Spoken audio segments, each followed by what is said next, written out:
menggunakan perhitungan validitas, reliabilitas, tingkat kesukaran, dan daya pembeda.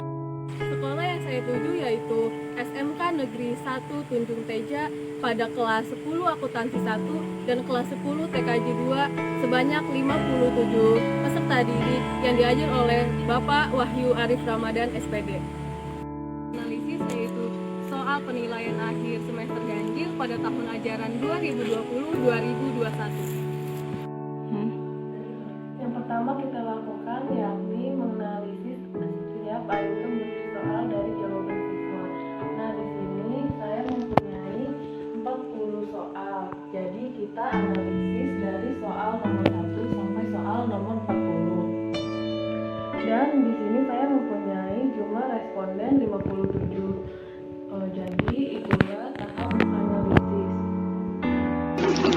Langsung ke soal penilaian akhir semester ganjil tahun ajaran 2020-2021 mata pelajaran sejarah pada kelas 10 akuntansi 1 dan kelas 10 TKJ 2 di SMK N1 Tunjung Teja.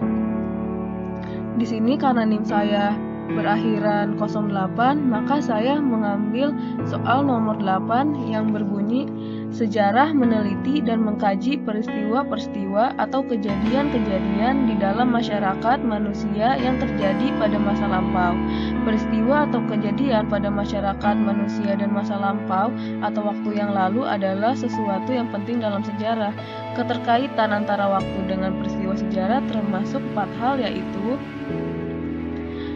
jawabannya yaitu B. Perkembangan, kesinambungan, pengulangan, perubahan. Nah, berdasarkan hasil jawaban dari 57 siswa, yaitu 36 siswa menjawab benar dan 21 siswa menjawab salah. Kemudian langkah kedua yaitu mulai menyusun soal analisis. Yang pertama yaitu kita menyusun uji validitas butir soal. Rumusnya yaitu jika R hitung lebih besar dari R tabel, maka soal tersebut valid. Dan sebaliknya, jika R hitung lebih kecil dari R tabel, maka tidak valid. Dan kemudian seperti ini, kita mencari MP, MT seperti ini.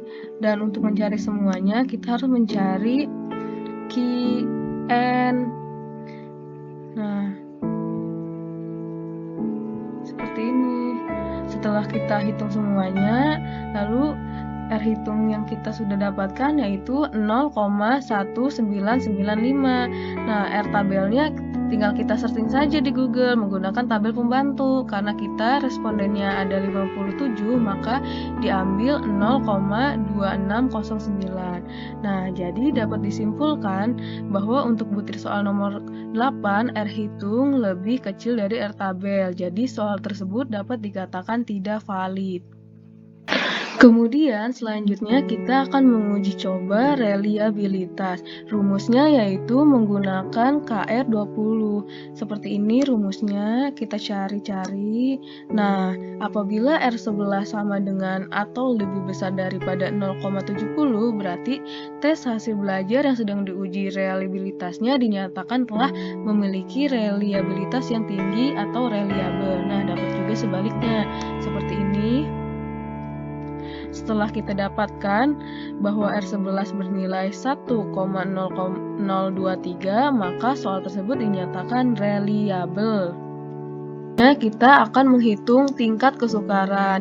Pada tingkat kesukaran ini rumusnya adalah ini, sangat mudah sekali, yaitu rumusnya banyak siswa yang menjawab soal dengan betul dibagi dengan jumlah seluruh siswa peserta tes.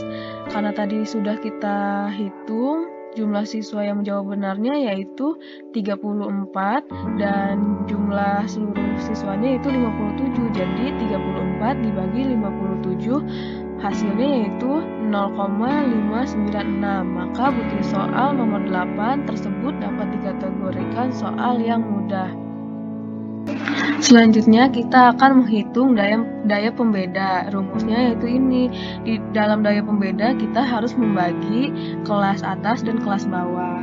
Nah, seperti ini rumusnya.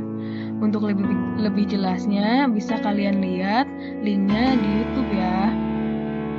Nah, setelah kita hitung, kesimpulannya adalah butir soal nomor 8 termasuk dalam tingkat daya pembeda yang jelek karena hasilnya min 0,13 berada pada rentang 0,00 sampai 0,20.